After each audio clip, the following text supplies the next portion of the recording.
Hello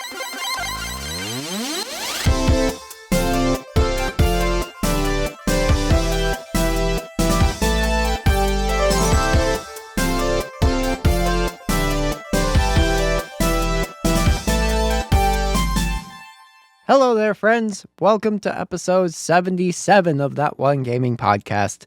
My name is Colin, but I'm otherwise known as Delicious Morsels, and here with me today is Lucas, aka Karn Evil 9. How is Lucas doing today? I'm doing good.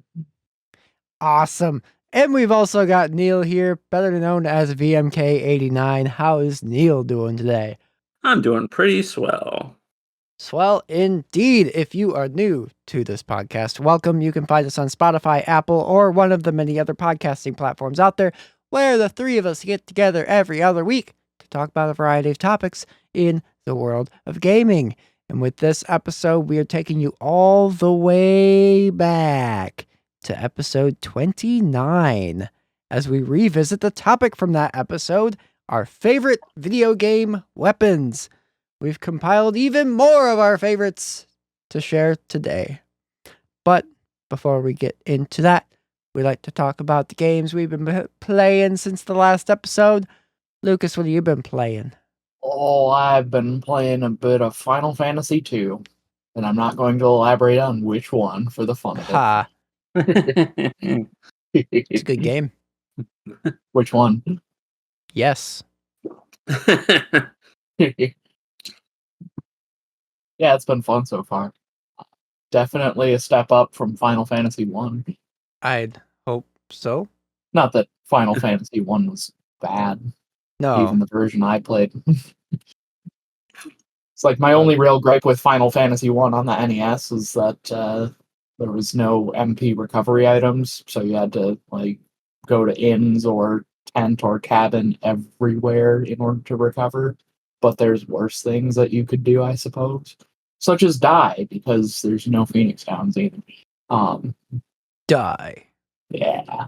Death is often fatal and is ill-advised. Yeah, been going good so far. But yeah, that's about all I've been up to. You know how RPGs are. They are kind of time sinks that need your attention, so it's like hard to jump around from them. Yeah. What's Neal been playing? Honestly, not a lot. Played a little bit of Sonic Generations in the past 2 weeks. Not a ton. Nothing really to report there. I too have started Final Fantasy 2, 4. I don't know. Final 6, Fantasy 8? also.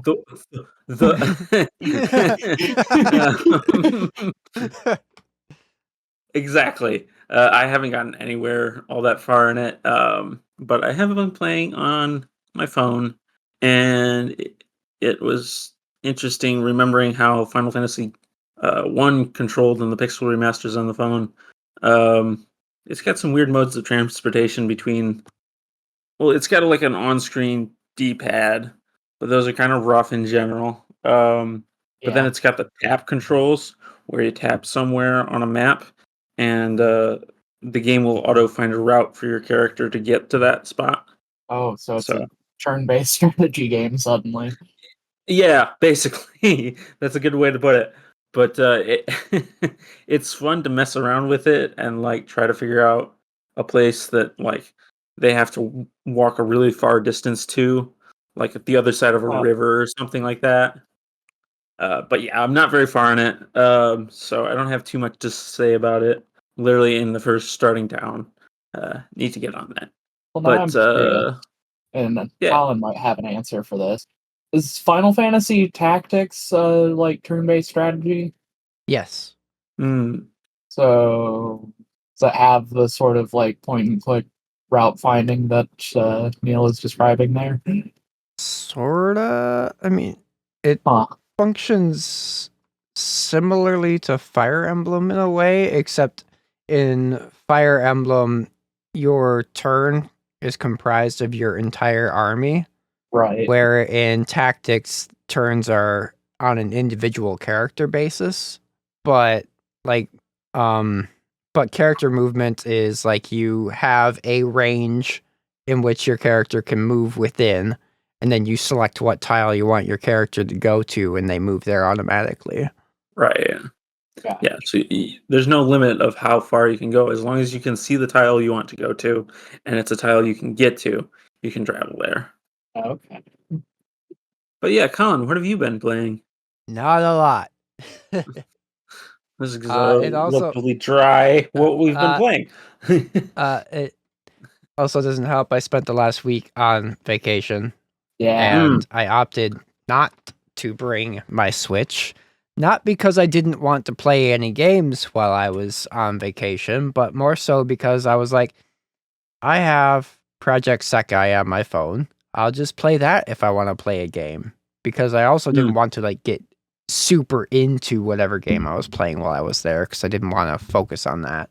Right. And then I got there, and you know how it is when you're camping. Typically when you're camping, you don't have great phone service. This was no exception.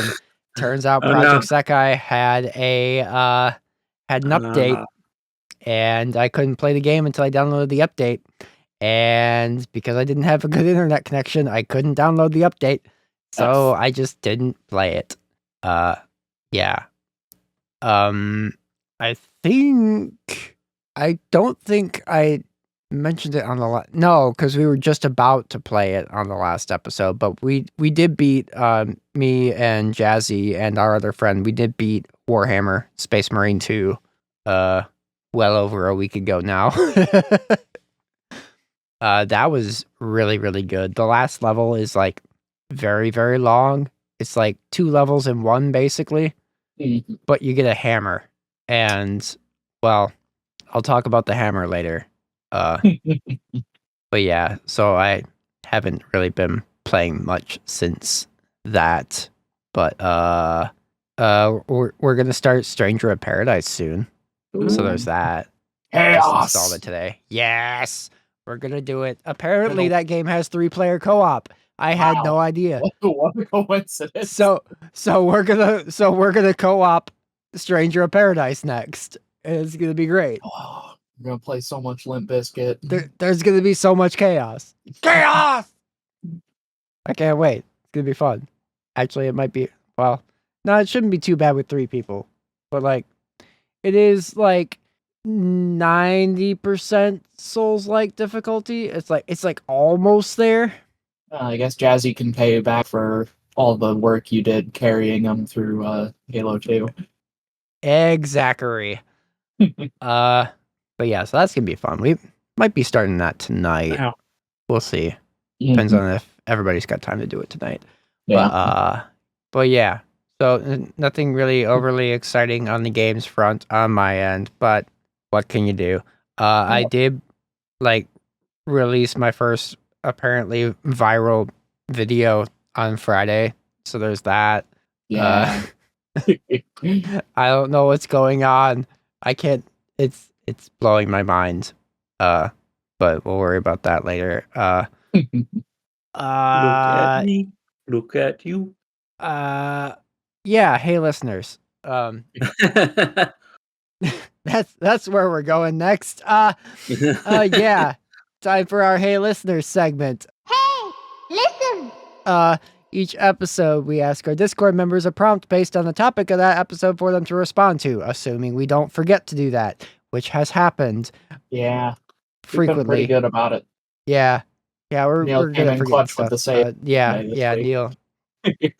Neal got us this time. But if you would like to join that fun, there's there was a link to our Discord. I gotta fix it. I broke it. So I gotta fix that. But usually there's a link to our Discord below. There is still a link to our Discord down there, but it's not gonna take you anywhere because I broke it. But Excellent. But by the time you're hearing this, that should be fixed. So yeah, there's that. Yeah. Anyway, hey listeners, we got one right in today. We're just asking for our Discord members' favorite weapons in video games. And speaking of Jazzy, we got a write-in from Jazzy. And Jazzy writes, there are so many awesome video game weapons out there, it's almost impossible to choose. But here we go. First off, honorable mentions go to the Master Sword from The Legend of Zelda and the Gunblade from Final Fantasy VIII. I may hate on Final Fantasy VIII a lot. For some reason. For some reason. but the Gunblade is cool AF, and I cannot argue. Now, on to my top 3 video game weapons of all time. Number 3, lightsabers. Specifically, the ones from the newer Star Wars Jedi series. They've really nailed lightsaber combat more than any other Star Wars game that I'm aware of. The sound effects, the colors, the way it splits an unsuspecting stormtrooper in half, plus all the stances in Jedi Survivor, like double blade or dual wielding, were super fun. It's a shame you can only equip 2 at a time. Number 2, the Rhino from Ratchet and Clank. Effectively, the BFG of RNC. This thing shreds anything and everything in its path. And in the future saga, it even plays a bombastic tune while you're firing. The 1812 Overture from A Crack in Time and Night on Bald Mountain from Into the Nexus are definite highlights. And number 1, you're never going to guess this one from Jazzy. The Keyblade from Kingdom Hearts. Hey, Or was it the... Or was it the X that's shaped Keyblade? Keyblade. That's what that says. Stop. No one would know that there was an X Keyblade. there if there wasn't the subtitle. It's dumb. It's pronounced completely different from Keyblade. It's pronounced Keyblade. Oh my god. It's so dumb. Stop. Anyway, Jazzy continues. This weapon is so cool. It looks great. Conceal a world's keyhole to lock out the heartless, and even transforms into various things such as a go-kart, a skateboard, or a bow and arrow glider. Along with a few cool tricks, I can't even talk about it. I love this thing. Thank you, Jazzy, for writing in. And like I said before, if you are listening to this and you want to write in about stuff in future episodes, you can join our Discord, and the link that I'm going to fix in the description down below, that will be fixed by the time you hear this anyway. Moving on. Oh, Main and real topic quick, time. make sure you go to the roles. Make sure you go to the roles channel and click the listener role so you get notified. Yeah, do that. When new hey listeners go up. Yeah, do that. It's fun. It's I'm free too. I'm pointing at the screen and saying it's fun. Okay, it's fun. We have fun here. Jeez, okay. Mandatory fun. Mandatory fun. Isn't that a Weird Al album? It is a Weird Al album. A weird album. Indeed. Ha ha ha ha. Wordplay. It's fun. We have fun here. Mandatory fun. Anyway, Lucas, what's your first weapon of the day? My first weapon is the good old hook shot from the Legend of Zelda games, among its other variants. It's first introduced with, I believe, Link to the Past. I don't think it was in Link's Awakening, but it is a useful spring-loaded spear point on that can hook onto objects and pull you towards them. It's also useful for stunning enemies and poking them to death occasionally too. And of course, super useful tool for traveling around everywhere because, it's a grappling hook essentially. Grappling hooks are great. Yeah. And especially when you can weaponize them. Yes. Super useful in Link to the Past randomizers. As we know, I've had a pretty strong addiction to doing Link to the Past randomizers for a bit. It was always great to find the hook shot early on because that gave you so much, or it opened up the overworld so much for exploration, for finding items, just because there's a lot of spots in the dark world if you get there early that you can't get to unless you have the hook shot. And then similarly, that Ocarina of Time, it's useful for, getting anywhere really and as adult Link. It's even more useful once you get the long shot in everybody's favorite water temple, which fires about twice as far as the the regular hookshot. And it's featured in Majora's Mask as well. This iteration probably being closer to that of like the Ocarina of Time long shot, just so that they didn't have to shoehorn in the upgrade for it. There's already tons of items in that game to find because they replaced one of the status screens on the pause screen with an entire screen of just selectable masks that you can equip. So each one of those is its own item. The main console games, it kind of stays similar in functionality to its Link to the Past iteration right up until Twilight Princess, where it's sort of reintroduced as the claw shot, which is a hook shot that has an actual like claw hand for spear tip instead of just the regular spear point, and you can get two of them. Yeah, so you have two claw shots for the dual claw shot item, which allows you to actually like grapple claw onto sort of like the chain link fence sections and climb around on those, or allow you to grapple onto one point and then while hanging from the ceiling you can grapple onto other targets. I forget which dungeon, but it's actually like a key weapon needed for one of the boss fights in the game, which is cool. And then probably the most interesting variant of the hookshot comes from it's one of the Oracle games. I want to say it is Legend of Zelda Oracle of Ages, where the switch hook is introduced. Yeah, I think it's Oracle of Ages, because Oracle of Seasons has the magnet gloves, which is that game's sort of like unique sort of transportation item. But the switch hook functions largely like the hook shot, but instead of grappling you to your target, it instead switches places with the target. So you fire the switch hook at a rock or something, and instead of pulling Link to the rock, it instead puts Link where the rock was and the rock where Link was.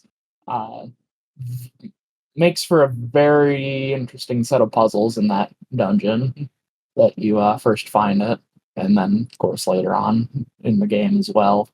I think it's one of the later dungeons in the game, so you don't really have it for a whole long time, but it's still pretty cool nonetheless because it's a grappling hook that will switch places with things. So yeah, that's my first pick. Nice. Trusty hook shot. It's a good hook. Shot. Weapon. The hook Neal, that brings you back. your I ain't first telling you weapon. no lies. Waka waka. Neal, your first weapon. What is it? My first weapon is technically two, or definitely two, but they're paired. Mario Kart has an infamous weapon, or item, I guess, technically, but works as an item. The They're spiny weaponized blue items. shell. Yes. Everybody knows what the blue shell is if you've played any version of Mario Kart. Did the SNES one have a blue shell? No. Most versions of Mario Kart that you've played have a blue shell. Everybody remembers it because some random person in fifth will suddenly snipe the person in first, and the second place person wins, despite neither of them doing anything to cause this. It's not always the case. I could get hit by 2 or 3 of them sometimes in Mario Kart Wii before second place would catch up with me. Yeah, well, that was just how Mario Kart Wii could be, getting so far ahead. Yeah. I haven't played that game since the episode? The Mario Kart ranking episode? Yeah, probably. And during that, I never actually got a chance to play against Becca for it. And now that Becca knows how to drift in the Mario Kart games, I'm kind of terrified to revisit that. Yeah, no, I definitely remember it in Double Dash 2. That game was just super, super chaotic. Yeah. And blue shells happened a lot. Mm-hmm. I forget if Double Dash could do it, but there were some games where you could dodge the super or the spiny shell by mushrooming at just the right time. And Yeah. this actually, yeah, it's Probably in super the tricky though. yeah. It's most likely in the games where the blue shell has wings and is flying towards you and has to stop Right, and dive first. right, yep. I know Double Dash is like that. I But believe that actually, Mario Kart Wii is like that too. yeah, I kind of like that how actually brings. 64 did the blue shell where it traveled across the track and would hit anyone that Right. happened to be in its way. Yeah, I think they started going back to that with 7, at least in 8. 7. Um, but yeah, dodging and 8 brings me to the super horn, which was the first actual item that could just straight up take out the blue shell. If you happen to have a horn in your hand when a blue shell comes up in Mario Kart 8 or 8 Deluxe, it just negates it. It also is like an area of effect thing that can work really good if you're passing, or somebody's passing you, or you're passing somebody else. Um, but it also has that cool layer of like strategy of like, should I hold on to this super horn in case somebody throws a blue shell at me, or should I use it to get ahead of place or defend my place? Mhm. And can't say I have a Switch 2 to talk about how any of this works in Mario Kart World. So we're just gonna gloss over that, and I'm gonna say I really like the Super Horn. It's a ton of fun to use when you use it right, and it's even more satisfying when you get a blue shell neutralized, which I ended up finding that doesn't happen all that much because you got to be kind of in a lot of things blah. A lot of things have to be right for that to happen, and surprisingly, it doesn't come up as much as you'd think. But yeah, I will pass this over to Colin. Well, I mentioned during what we've been playing something about a hammer, Space Marine 2. Yeah. So this is a very recent favorite, but it's a favorite nonetheless because I had so much fun with this hammer. It's called the Thunder Hammer. And apologies in advance if there are any like Warhammer veterans listening to this. I am very much not one of those. So yeah, so speaking from a noob's point of view, this hammer is very fun. It basically is just an overpowered hammer that obliterates everything in its path, and it's incredibly fun. Have I mentioned it's fun? So you Mandatory don't fun? yes. So in Space Marine 2, you don't actually get access to this hammer until the final level of the campaign, which I mentioned is basically like 2 really long levels back to back. So you get a lot of time with the hammer. And the first half of the level, you actually get a jetpack too, which makes it even more fun because you can do like basically like ground pound strikes from way up in the air Sweet. with it. It's just completely devastating. It's so fun. But I had so much fun with it that I can't stop talking about how fun it was. But anyway, I went through the entire end of that game using nothing but the hammer. It was great. It's like there were some areas in the level where it's like I should probably get my gun out and like shoot some of these enemies. But at that point I was completely committed and I was just straight up like I will not use anything but this hammer for the rest of the game. And Jazzy and our other friend we were playing with, they're like, all right, well, we got you, we'll shoot him if we need to. So yeah, I just went in hammers are swinging. But on the wiki for this hammer, there's a really funny description for it. So it says the Thunder Hammer, as all power weapons do, conceals within it a molecular matter disruptor. This device generates a field around the weapon that forces all matter it comes into contact with to completely sever its molecular bonds, causing absolute disintegration of the impacted target. And if it should lose power, it's also a hammer. And I love that. I just chuckled so much at that. It is indeed a hammer. It pounds on things very You know efficiently. what? You know what that reminds me of is even if an escalator is broken, it's still stairs. That Yeah. is true. Except usually when the escalator's broken, they have it blocked off for some reason. Like you can't. They do. It's just why would you close Yeah, off a perfectly good staircase? the escalator will be down and they'll say escalator closed. Use stairs. Yeah, it's like the stairs It are is right here. You're stairs. blocking them. Oh, that's great. But yeah, that's my first weapon, the Thunder Hammer from Space Marine 2. And I guess more specifically, just like Warhammer in general, because it's not like a thing unique to that game in particular. It's just that's where I first experienced it. So that's, Right. yeah. And it's Yeah. a video game with a weapon.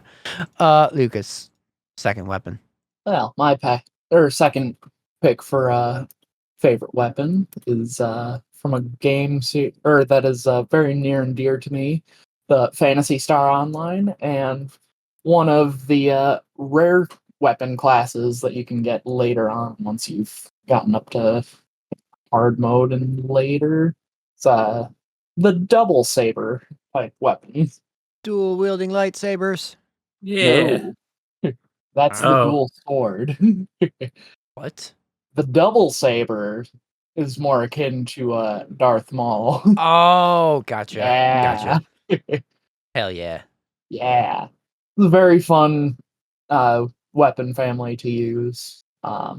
Only actually collected a couple of them in game, but I got quite a lot of use out of the namesake double saber and its upgraded form, the twin brand. They they are multi-hit weapons, so each attack in the attack combo will strike a single enemy multiple times. So they've got really good damage output.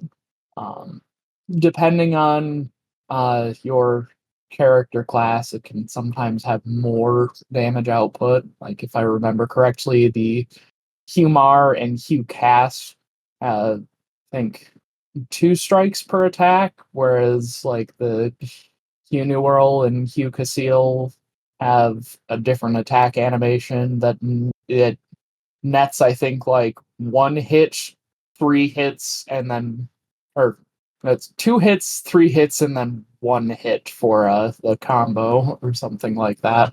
Yeah, I think probably mentioned it a bit in our Fantasy Star Online episode, but like some character classes actually have like unique attack animations per weapon. Like the Hugh Casil has a wholly unique attack combo for the dagger type weapons, so like much higher damage output with those than like any of the other hunter classes.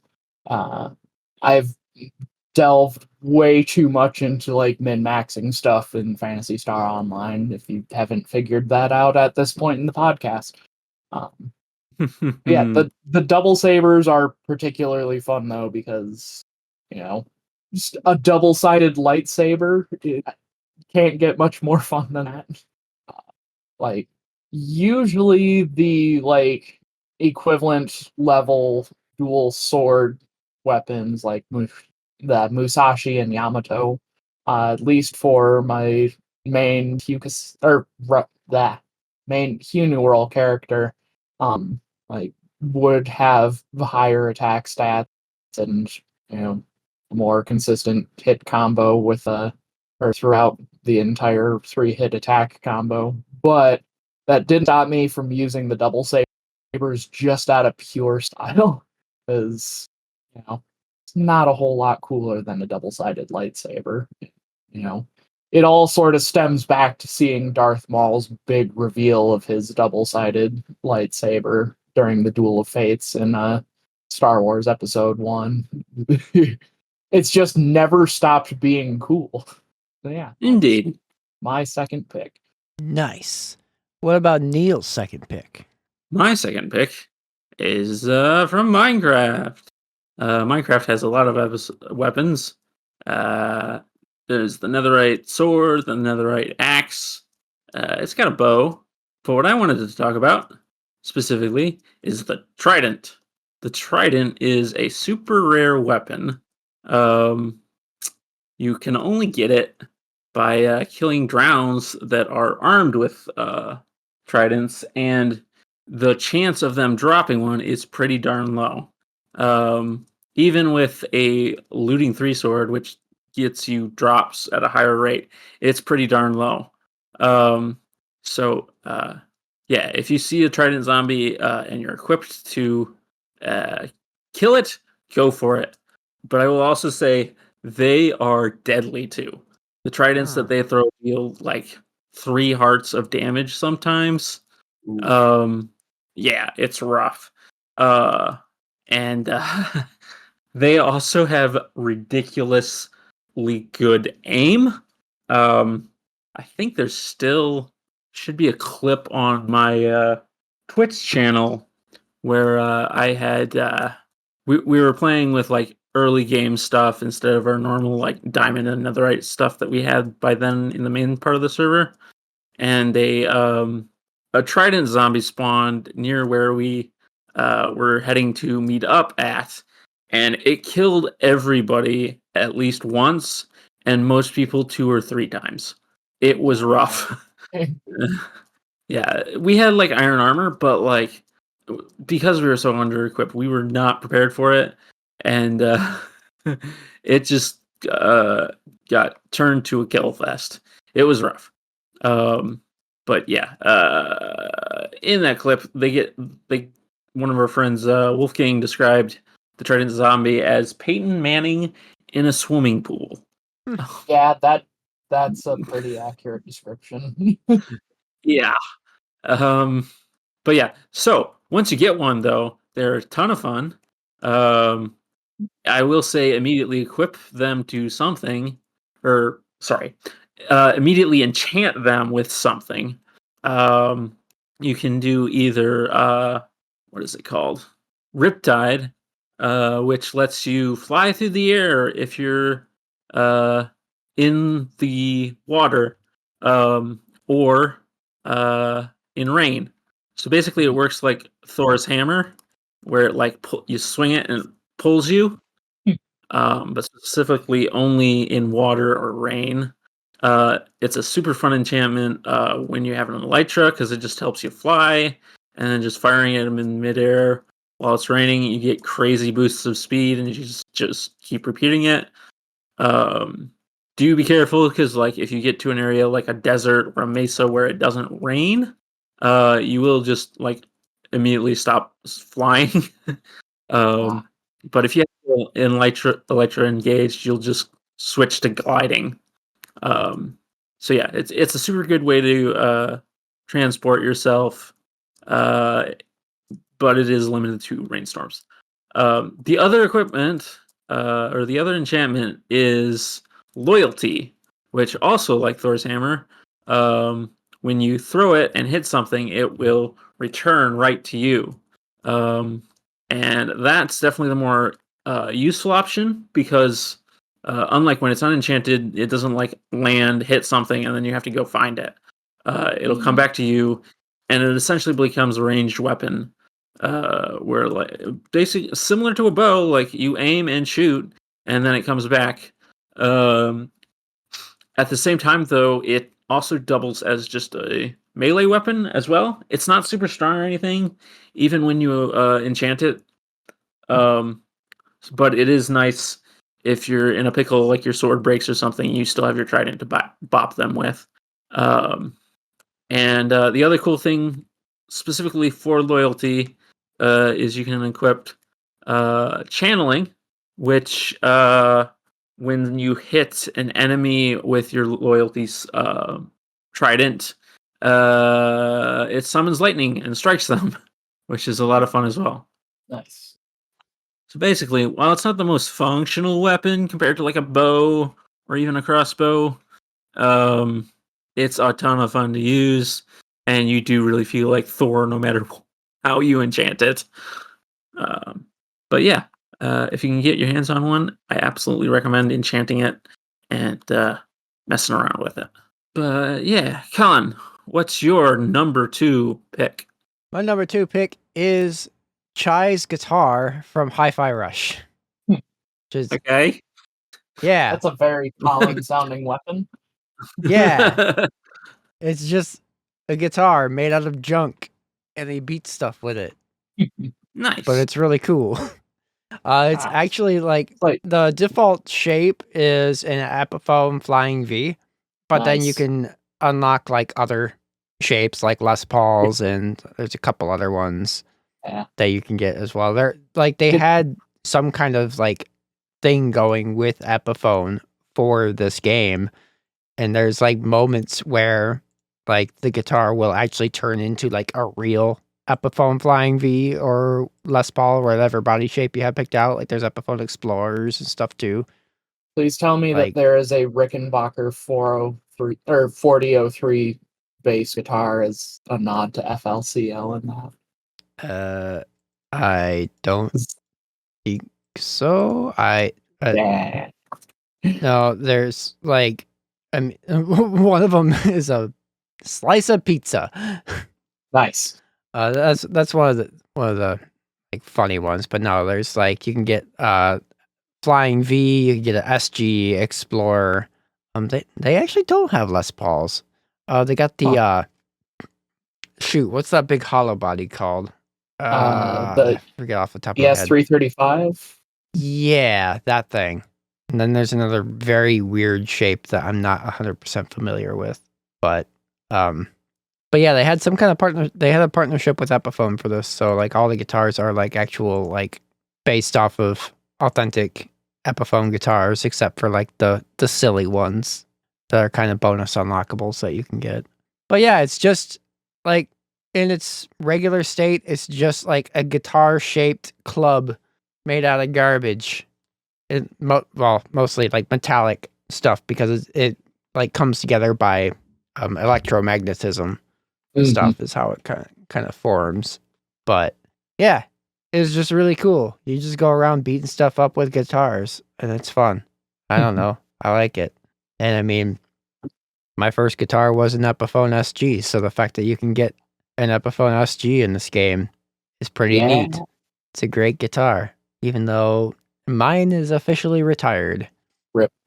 Yeah, but yeah, so that's my second weapon. It's a guitar that you beat stuff up with. What more can I say? Yep. Lucas, what's your third weapon? Oh, my third weapon is another, like energy-based saber type weapon. It is none other than the venerable Z Saber, Zero's trusty sidearm from both the Mega Man X and Mega Man Zero series. Yeah, didn't quite realize I picked two sort of energy saber type weepons back to back, but whatever. Yeah, the Z Saber was off with the energy sword from Halo. it's a good sword. It is.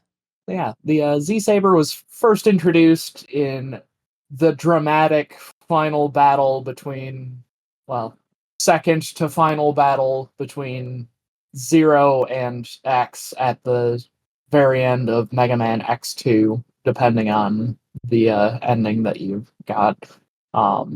Because in addition to collecting the armor upgrades and for the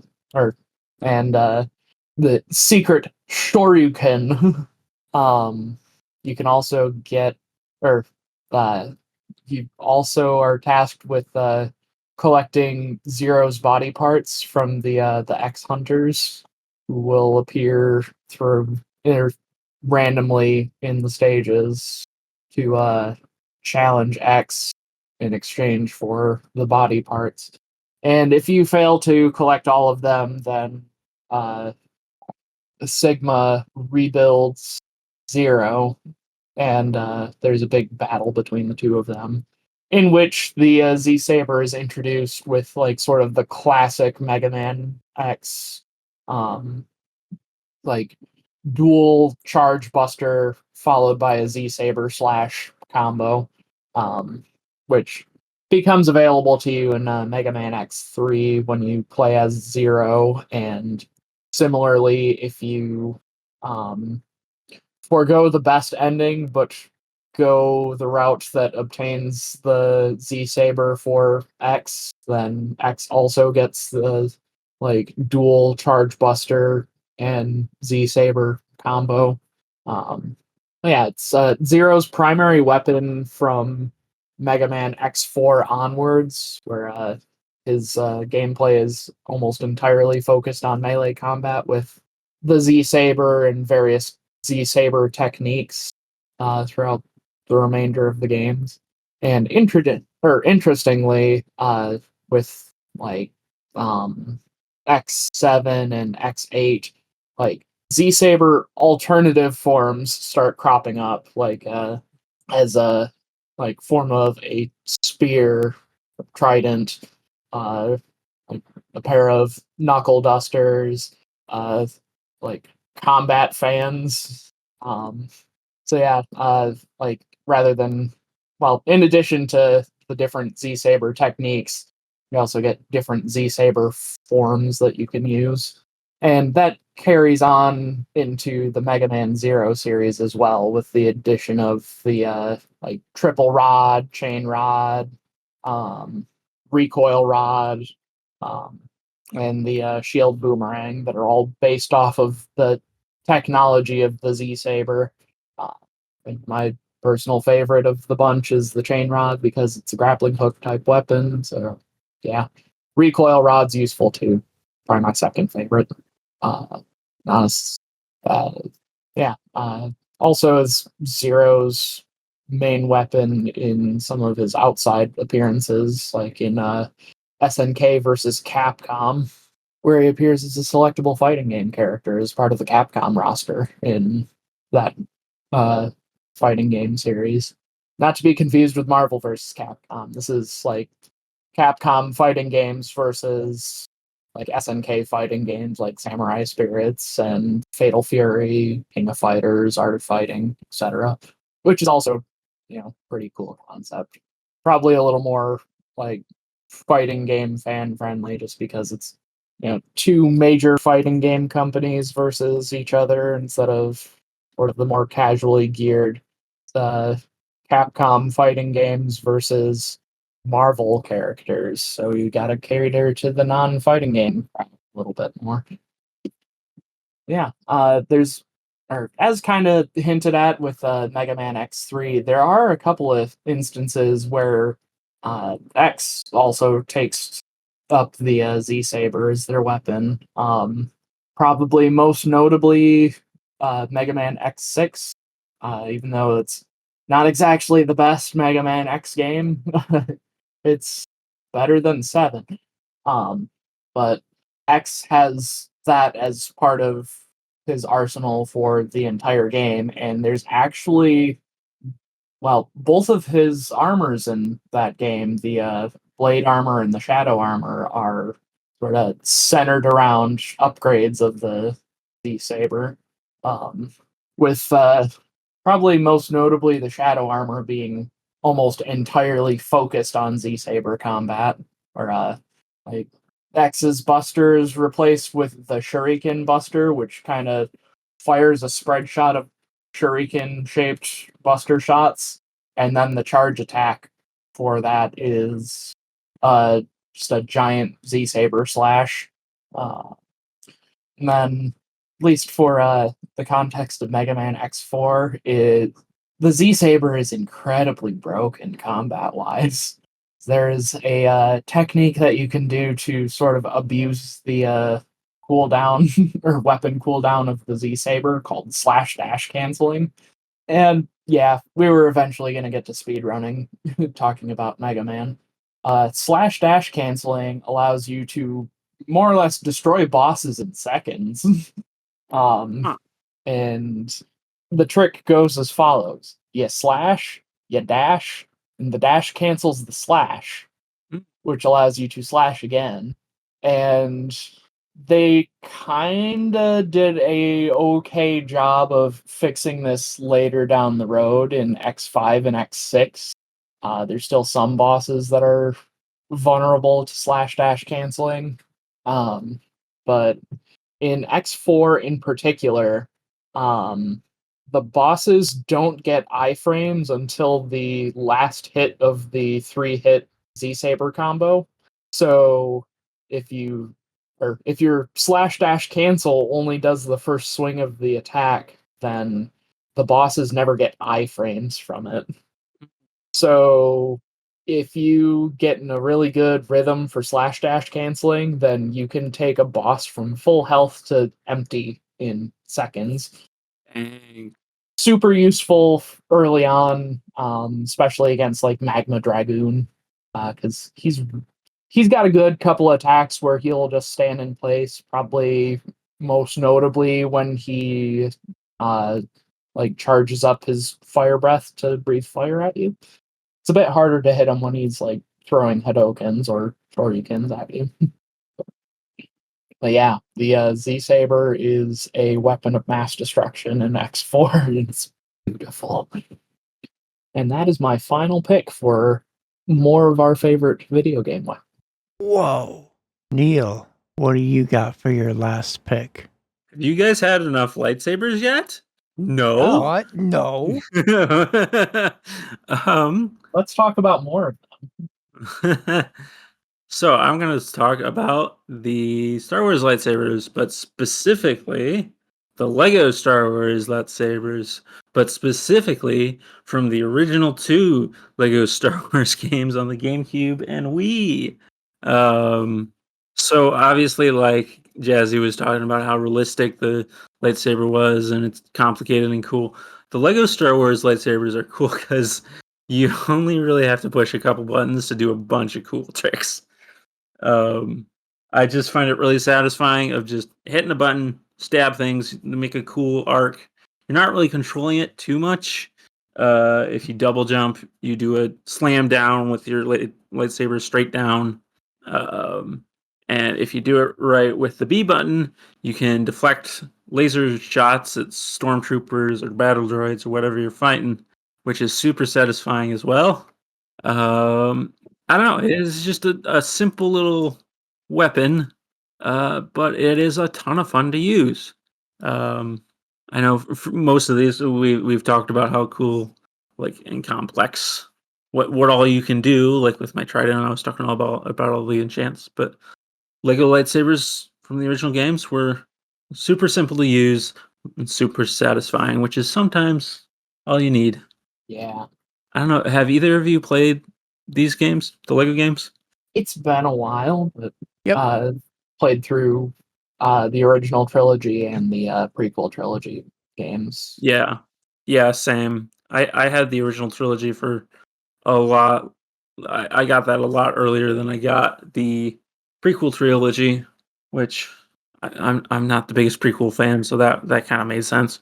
Um, but before we start a flame war here, I'm gonna pass it over to Colin.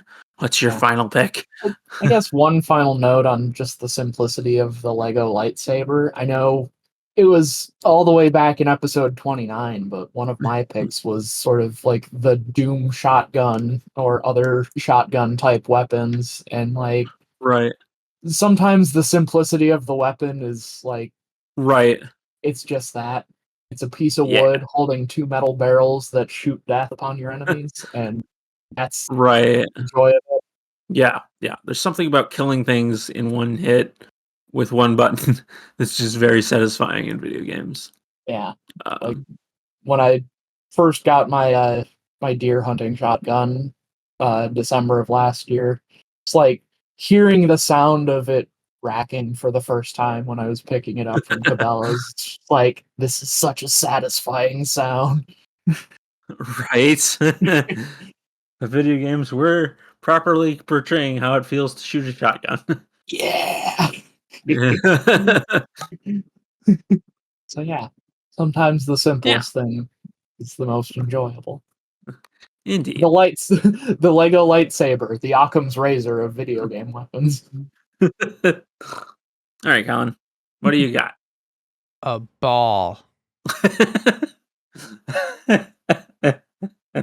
A ball. Okay, you want to elaborate a bit? A ball. Yes. My favorite weapon today is a ball. Is it the basketball Specifically. from Gnarls Barkley, Shut Up and Jam? No. Is it Sonic's spin ball? Balls. Balls? Balls Oh, of steel? Is it the pinball from Balls of Steel? I've got balls of steel. Yeah. No. There's a Duke Nukem board in that game, actually. Nice. No. They even have John St. John voicing Duke in it. Nice. No. It's the Blitzball from Final Fantasy X. Hell Yeah, that's pretty on brand Because for you. it's Waka's weapon of choice in the game. He just goes around throwing a ball at things and killing them with it. So Waka's balling. it's and considering Waka next to Auron is the hardest hitting member of the party, that ball hits hard. Yeah. uh Athletes are built different. But no, I've just always enjoyed the fact that like Waka attacks by just chucking a sports ball at things and Yeah. they just die. Sometimes the sports ball has like spikes coming out of it, depending on which one you've got equipped. But no, I just like the classic blue and white blitz ball with like the lumps on it that are there for grip, I guess. I don't know. Sports. I mean, it would make sense But- if they were for grip, considering it's a sport that takes place in a giant sphere of water. Yeah. Yeah. Yeah, grip, or maybe they help to kind of cut the water a little bit easier. I Yeah. don't know. But I don't know hydrodynamics. yeah. But yeah, Blitzball the mini game is cool, and Blitzball the ball is a great weapon. Just look at it. It's just a ball and he hits stuff with it and they die. I don't know what else to say. I mean, it's a ball. Sometimes it's the simplest thing. Sometimes it's the simplest things, okay? And like his ultimate weapon is really cool too, which is also a ball. But you had to play like several hours of Blitzball to unlock it, which is fine because that's several hours of Blitzball, which I love. I just end up unlocking it just completely by coincidence. It's like I'm not even done playing Blitzball yet. I've already got this weapon. Okay. I'm almost at the point in my Final Fantasy X playthrough where I can start playing Blitzball. Almost. Nice. But not quite. Still have probably once I'm done grinding in the Calm Lands, I've got probably 4 hours or so until I unlock the airship. At most. Mm. There's 2 very specific sections of the game I have to go through before I get the airship from where I'm at now. But I'm also busy grinding and stuff right now when I actually get the chance to play the game, because the Calm Land is like this giant open space and it's really good for grinding to make the next couple of areas of the game a little bit easier. Spice! Because there's a couple very, very challenging boss fights coming up very soon that I want to be ready for. Which I'm pretty much already ready for, because my Aeons are pretty beefed up already, because Yuna is kind of a tank in this playthrough. She's ridiculous. It seems like a good way to build a summoner. Yeah, like be able to resist damage while they're summoning their Aeons and stuff. Like her black, like I specifically, because I'm using the expert sphere grid. Why did I say spear grid? The expert sphere grid in this playthrough, it allowed me to kind of shift Yuna into Lulu's path for a little while, and I picked up all of the level 2 black magic spells for Yuna, and she hits harder than Lulu with black magic. That is wild. It's ridiculous. She's so powerful. Like, I don't even have to summon with her. She's just she's literally one of my most effective combatants, and I don't even have to summon with her like at all. Wow. It's crazy. Yeah. So this playthrough's been really fun so far. Titus is surprising. Like, unsurprisingly a little bit behind because I took a little bit of a detour to get him a couple white magic spells. So his agility isn't as high as it usually is by this point in the game, which is causing some issues with some of the quicker enemies. He can't always hit them as accurately, but that's a small gripe. It's not really anything that's really troubling me at all. It's just every now and then he misses a hit, and it's like, what are you doing? And then Waka hits it. It's like, Mhm. okay. You know what Waka hits it with? A blitz ball. Yeah. Yeah. It's funny, also, the blitz ball is like one of the most accurate weapons in the game just because Waka's accuracy is ridiculous. Yeah. Because he's the designated like guy that you go to when your enemy is flying because he has the best hit rate against flying enemies. And just by extension, he just has the best hit rate out of everybody in the party Yeah. with a ball, a blitz ball. Yeah, Waka Final Fantasy ballin'. X is a great game. He ballin'. He ballin'. But yeah, that's my last weapon. Let's move along to our weekly link to the past because yeah, a game released 9 years ago today. It forever changed the landscape of mobile gaming forever. I know we don't really talk about mobile gaming much on here because But it's mobile If gaming. anything, when we do, we poke fun at it. That is true. But Cough, like cough, Mario Kart. this one kind of got everybody when it came out. Mm-hmm. 9 years ago today, on July 6th of Angry Birds. 2016. Right? That's what we're talking about?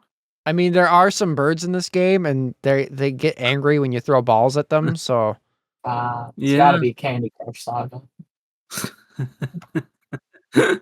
Pokemon Go Pokemon Go! is 9 years Yeah. old. That makes me feel really old. Oh my god. Yeah. That means the famous phrase, "They better Pokemon go to the polls," Oh is god. also 9 years old. Yeah.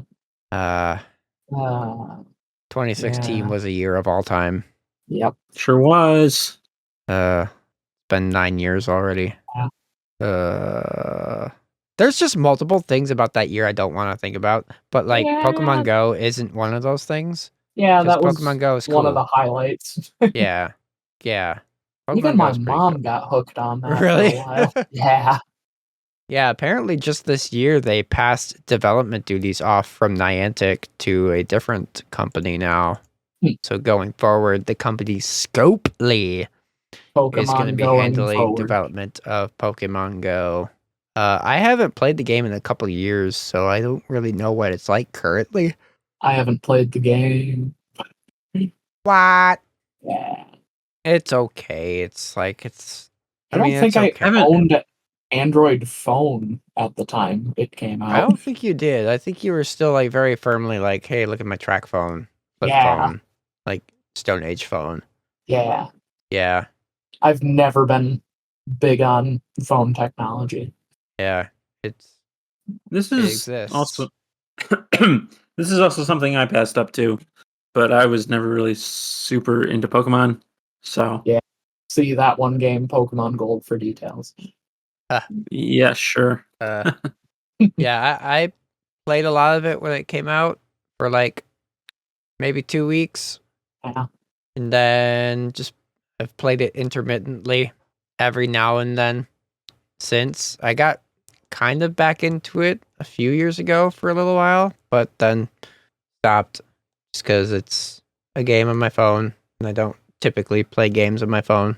Yeah. Especially ones that require you to go outside and touch Yeah. grass and walk. Yeah, I remember someone had set up a Pokestop at the gazebo near our apartment. Yeah. And every once in a while, my mom would come over and visit, and me, Becca, and my mom would go out, sit at the gazebo. They'd play, or like, do their Pokestop stuff, set up a lure, catch Pokemon. Meanwhile, I would sit there with my Game Boy Color playing Pokemon Red so that I could feel somewhat included. Nice. That is fun. Yeah. Happy birthday, Pokemon go. That's the end of episode 77. Lucas, where can you be found outside the podcast?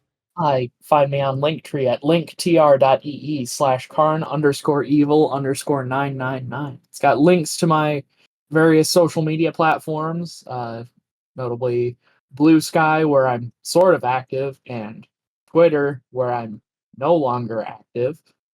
Also got links to my YouTube channel that I run for the podcast, where I post long plays of the games we feature in our That One Game series of podcasts. Most recent one being Sonic Advance 3 that has gone live. So go check that out. You can also add me on Steam if you want to be bombarded by Steam notifications occasionally.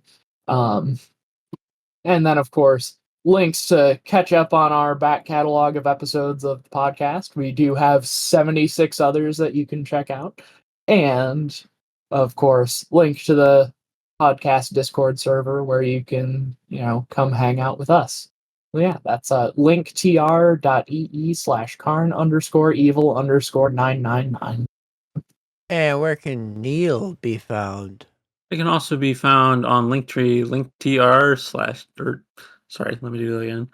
I can also be found on Linktree at linktr.ee/VMK89. I got links there to my Twitch channel, which is the main thing I'm active on. I do Minecraft streams every Monday at 7 p.m.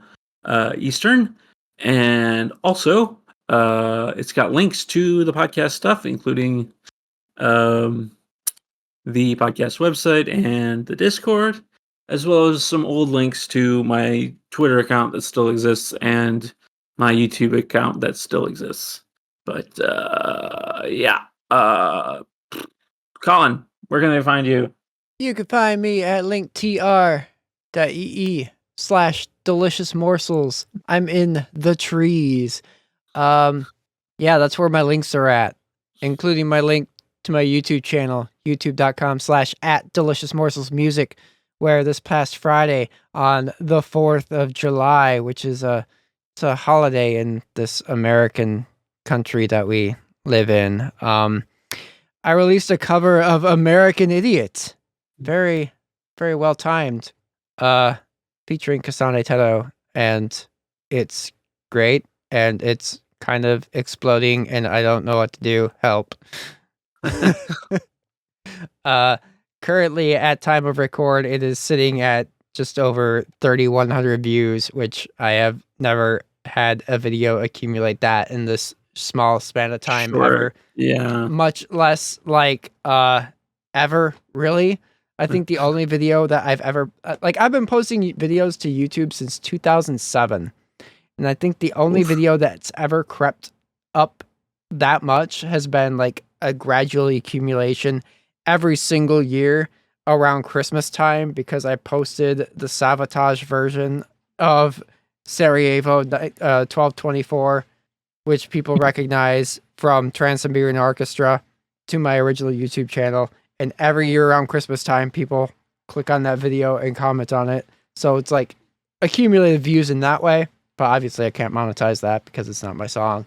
Yep. But yeah, I've never, ever in all these years, it's been almost 20 years, 18 years of uploading YouTube videos. I've never experienced this before, and it's been a crazy weekend. Thank you. If you're listening to this and you've listened to that, thank you. I appreciate it a lot. And if you're listening to this and you haven't listened to it yet, you should go listen to it, and I would appreciate that a lot. It was a lot of fun to do. And yeah, that's at youtube.com/@deliciousmorselsmusic, which you can find on my link tree, which is linked below, linktr.ee/deliciousmorsels. But yeah, as always, if you liked what you heard here today, please be sure to hit the subscribe button where that's an option. Leave us a review on Apple Podcasts, because I hear they like that stuff. Hit the like button if that's a thing, and feel free to share this episode with a friend. We are going to be back in a couple weeks with another episode, but until then, have a wonderful rest of your day, and remember, Stay for the cows. Stay for the Bears. Waka, waka. Yeah, stay for Waka too.